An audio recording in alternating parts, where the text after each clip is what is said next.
If you need to make your team stronger, go to u7buy.com and buy yourself some cheap and reliable FC24 coins. Remember to use my discount code ELI to enjoy 6% off. Most of you guys know U7Buy for its FC coin service. Apart from FC coins, U7Buy also provides more game services like top-up mobile games, gift cards, game keys, and more. Click my link in my description and enjoy the cheapest price now. Alright guys, welcome back to the channel. Damn, I couldn't even say welcome. Alright, we have a 3-4-2-1 custom tactic to go over today. So a little bit of an unorthodox formation, something that you don't normally see.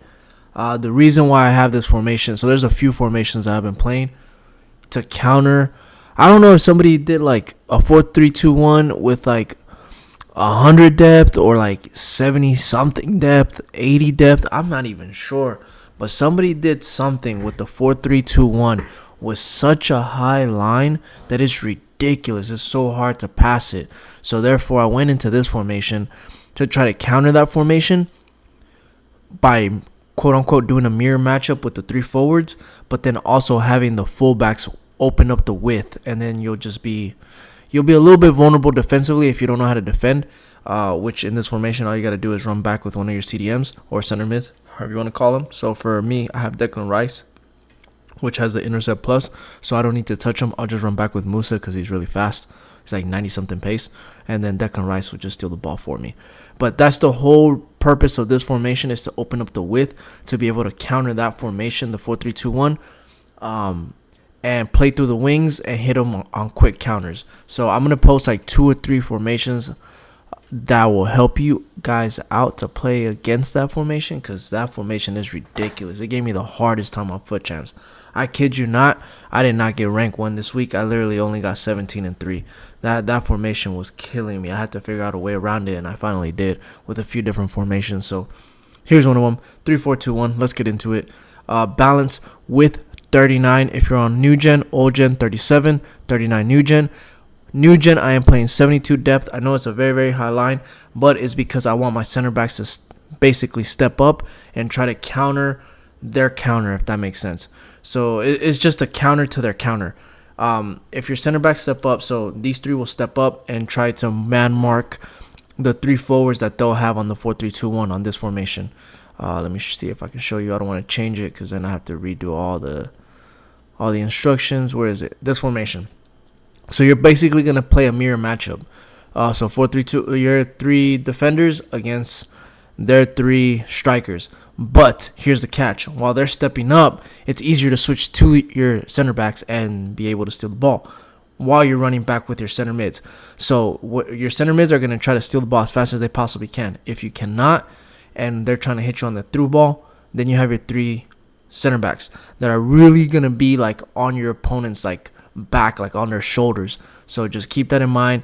Use the offsides traps. Let them get caught on the offsides. Just stuff like that. If you guys need some game plan in this formation, then I will post it in the next day or so. Just let me know. And then, yeah, let's get into the rest. I'm all over the place, guys. Don't mind me. I've had meetings all day. Alright, so depth 72. If you guys don't like the depth because it's too high, this is both old gen and new gen, by the way. If it's too high, new gen, go to 70, then drop it to like 65, 63. 60 is a little bit too low right now against that formation. I've been experimenting with every other formation around 60 depth. It's too low. It is too low whenever they're playing you like 80 depth, 90 depth, 100 depth. It just I don't want to say it. When you're trying to player switch, you player switch too slow. Unless you're very, very good at player switching, the lower depth is going to kill you right now. So I recommend number around 65, maybe 63 and above. If you're on old gen, it's a little bit easier to player switch, and the press isn't as bad. So you can get away with playing 60, 57, 55, somewhere around there. But for me, I'm playing 72 depth. Balanced direct passing, you know how that goes. With 57, so just to get those left mid and right mid wider. And the forwards, your right forward and your left forward, make them run more into the half spaces. So the half spaces, if you don't know what that is, it'll be, let me see if I can get a formation that's a 4 at the back like this one. Half spaces will be in between the center backs and the full backs. So right here, that little gap. So if I have the width at 57, it allows them to kind of cut inside and exploit those little half spaces. Players in the box only have 5, and that's fine because you'll have your 3 forwards, and you'll get either your right mid or your left mid to go forward, and maybe one of your center mids. Corners or free kicks, you can do whatever you want. Hit that like and hit that subscribe button if I ever helped you guys out before, and I'll continue making more videos. But let's get into who plays where, because this is very, very, very important. I'm not trying to take all of your guys' time. Play your ball playing center back here as a center back. An aerial center back on one of the other 2 center backs, just because of those Hollands and players like that. And Sorloth, I freaking hate Sorloth. I almost cussed, but I hate Sorloth. So try to get one aerial center back, one ball playing center back, and then on the other side, make sure you put a very, very defensive-minded fullback. So for me, that's Ben White, so he gets the job done. You can do like a Kyle Walker, Theo Hernandez, somebody like that. Somebody that's very, very, very good defensively.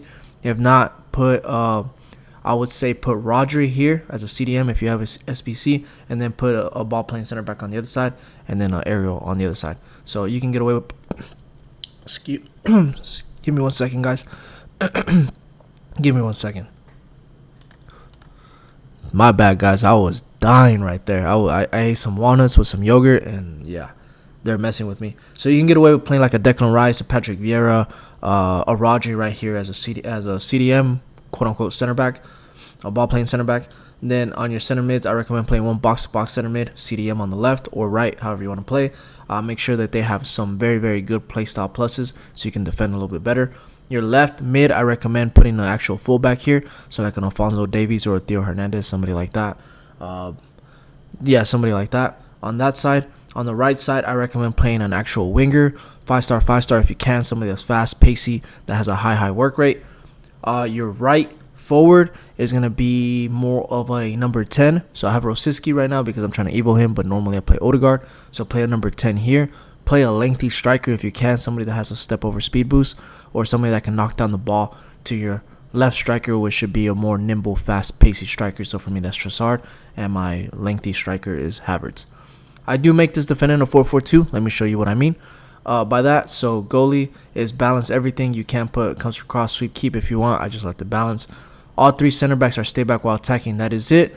Now, whenever you do defend in a 4-4-2, these 2 will be your center backs. Your right center back will be your right back, and your left back will be your left mid, which he's on come back on defense and stay on the edge of the box. Come back on defense so he can defend as a left back, and stay on the edge of the box so he never goes all the way into the box, so you don't get caught on the counters as easy. And it helps you recycle the play easier because you always have an outlet player on the left side if you feel like you're too congested on the right side. Your center mids are going to be the left one, the more defensive one, is stay back while attacking, cover center. And the more attacking one is stay back while attacking, stay on the edge of the box, cover center. The reason why this one's a little bit more attacking is because the stay on the edge of the box pushes him forward a little bit more, and he'll be your recycle player on the right side. So you have a recycle player on the left side, and you have a recycle player on the right side with your right center mid. That way you don't lose the ball and you don't get caught on the counter as easy. Right mid, stay wide, getting behind, that is it. So whenever you do defend in a 4-4-2, this guy will be the right mid in a 4-4-2. He won't drop back to a right back, so make sure you don't put comeback on defense. You leave him as is. Stay wide, getting behind, just so he can open up your opponent's defense on that side. And especially with most people that play with the 4-3-2-1, so when they play with this formation again, with the 4-3-2-1, most people have a left back attacking. So because they have a left back attacking, you can literally exploit them with the right mid a lot. So that's why I was saying put a fast pacey winger here. Like a Vini Jr. would be really cool. Who else is fast and pacey? Barcola, somebody like that. I hate Barcola too. Your left mid. So this is going to be your right mid. This is going to be your right center mid, left center mid.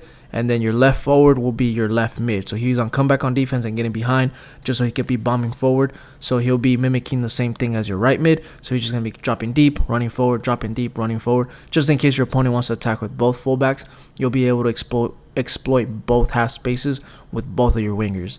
Your right forward is actually false 9 and leave him as is. The reason why I have him as false 9 is because I want him to drop deep and pick up the ball and be able to do triangles on this side. Just do triangles, and then you can send through balls to your striker. So that way, when they're playing you with 100 depth or 90 depth or 80 depth, whatever the heck they're playing, I cannot talk. I have walnuts stuck in my throat. Golly. This guy will actually drop deep, and he won't be marked. And if he is marked, he'll be pulling one of your opponent's center backs out of position. If he's pulling them out of position, then you can send a through ball to your right winger at all times. That is the whole purpose of the false nine instruction.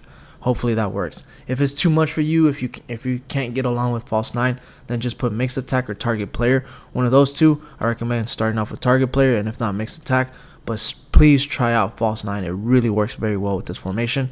And then your strikers stay central. That is it. Don't do anything else. Let the AI do the work for you and the high line do the work for you. Just leave them on stay central, and that is it. But those are the custom tactics and instructions for the 3-4-2-1. What did I do? For the 3-4-2-1, I will post more tactics probably in the next day or so. I'm just perfecting them just because those formations with the high line are killing me, guys. They're really killing me. So, yeah, I'll post them as soon as I can. A little Arsenal past and present. I'm just trying to have some fun. I know my team is like pretty outdated compared to everybody else, but I don't care. It is what it is. I'll just play with whatever I want to play with. But I will catch you guys on the next one. Peace.